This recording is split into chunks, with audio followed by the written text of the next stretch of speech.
What if your GIS data lived in one place and instantly powered your web maps, QGIS projects, and web apps? In this video, I'll show you how to connect GeoServer with a PostgIS database, the professional workflow used in real-world GIS systems.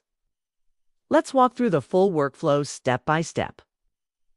Step 1. Required components to follow along. You'll need PostgreSQL installed with the PostgIS extension enabled. We'll also use GeoServer to publish the data and a shapefile called districts.shp, which contains polygon boundaries. Step 2. Create the spatial database inside PostgreSQL.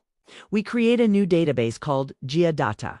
This database will act as our central spatial repository. After creating the database, we enable the PostGIS extension. Step 3. Import the shapefile into PostGIS next. We load our vector data into the database.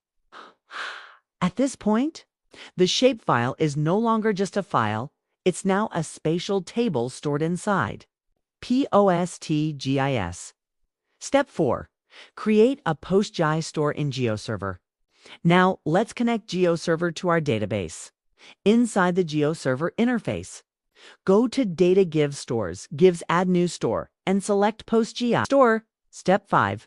Publish the districts layer once the store is created. GeoServer will list all spatial tables found in the database. Select the districts table and click Publish. On the layer configuration page, we confirm the coordinate reference system, typically EPSG 4326 for web mapping. Step 6. Preview WMS and WFS services to verify everything works. Go to Layer Preview. Using Open Layers, you can view the WMS version of the map directly in your browser. Here are the key concepts to remember.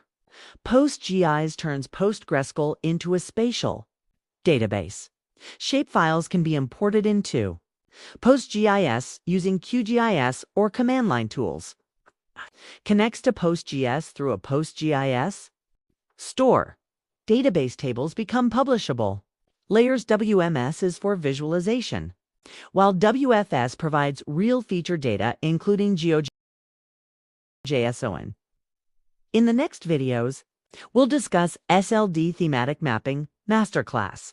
So like this video and subscribe to